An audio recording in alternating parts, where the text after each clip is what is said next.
क्या आपने कभी सुना है कि हवा में कागज उड़ते हैं और हर महीने सरकारी तिजोरी से लाखों रुपयों की सैलरी सीधे बैंक खातों में टपकने लगती है।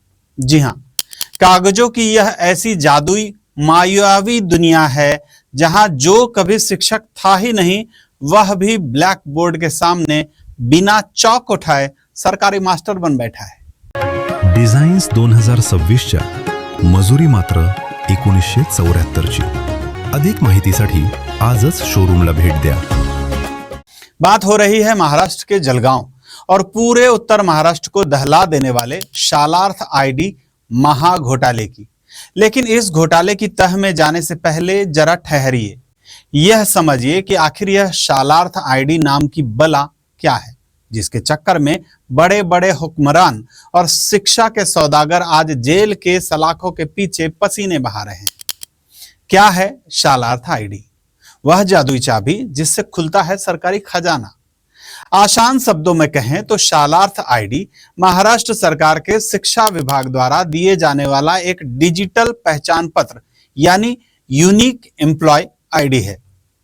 इसका काम क्या है? यह आईडी जिस शिक्षक के नाम पर अलॉट की जाती है, सरकार उसे अधिकृत मान लेती है और हर महीने की पहली तारीख को उसके बैंक खाते में सीधे सरकारी खजाने से उसका वेतन पहुंच जाता है। कागजों में कैसे बनती है यह आईडी? नियम तो कहता है कि जब किसी स्कूल में शिक्षक की पारदर्शी तरीके से बहाली होती है तो संस्था उसका प्रस्ताव शिक्षा अधिकारी को भेजती है। भंगाळे गोल्ड जलगांव, सोनं खरेदीसाठी विश्वासाचं एकमेव नाव भंगाळे गोल्ड। दफ्तरों में कागजातों की बारीक जांच होती है, उप संचालक की मुहर लगती है और फिर ऑनलाइन पोर्टल पर यह आईडी जनरेट होती है। लेकिन साहब, नियम तो किताबों में पन्नों की शोभा बढ़ाने के लिए होते हैं, असली खेल तो पीछे की मेज पर खेला जाता है। कैसे हुआ यह पावन घोटाला?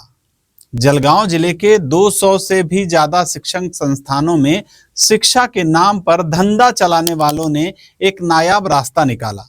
जिसके पास न योग्यता थी न नियम से नियुक्ति, उन्हें पुरानी तारीखों यानी बैकडेट में फर्जी अप्रूवल दिखाए गए, कागजों की बाजीगरी हुई, मेज के नीचे से गड्डियां सरकाई गई, दलालों ने हाथ रंगे और फर्जी शालार्थ आईडी बनकर तैयार कर दी गई। नतीजा, जो कभी क्लासरूम के अंदर तक नहीं गए वो हर महीने सरकारी तिजोरी से मुफ्त की सैलरी डकारने लगे। शिक्षा के मंदिर को ही लूट का अड्डा बना दिया। एसआईटी का चाबुक और सलाखों के पीछे माननीय। लेकिन कहते हैं ना कि जब पाप का घड़ा एक दिन भर जाता है, जब इस फर्जीवाड़े की बू बाहर आई तो पुलिस की विशेष जांच टीम यानी एसआईटी का गठन हुआ। जब एसआईटी ने फाइलों की धूल झाड़ी तो ऐसे ऐसे सफेदपोशों के नाम बाहर आए कि सुनने वाले दंग रह गए। कार्रवाई के डर से 17 सम्माननीय लोग हाई कोर्ट का दरवाजा खटखटाने पहुंचे, रिट पिटीशन लगाई, अग्रिम जमानत की गुहार लगाई कि हुजूर हमें बचा लीजिए। लेकिन कानून के हाथ लंबे होते हैं। एसआईटी ने मामले को सिरे से पकड़ते हुए तत्कालीन शिक्षा उप संचालक नितिन उपासनी, शेंदुर्नी के बीजेपी नेता संजय गरुड़, किरण पाटिल, राहुल पवार, प्रशांत वाडले, मनोज पाटिल और तत्कालीन शिक्षा अधिकारी शशिकांत हिंगोणेकर समेत 7 मुख्य गुनहगारों को गिरफ्तार कर सलाखों के पीछे धकेल दिया। जैसे ही शालार्थ संस्था के आका संजय गरुड़ की गिरफ्तारी हुई, बाकी संस्था चालकों के होश फाख्ता हो गए।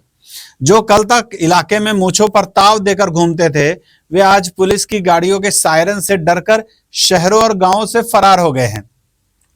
एसआईटी की जांच में जो आंकड़े सामने आ रहे हैं वो चौंकाने वाले हैं। खानदेश के 16 मुख्य आरोपियों के खिलाफ मजबूत और पुख्ता सबूत एसआईटी के हाथ लग चुके हैं।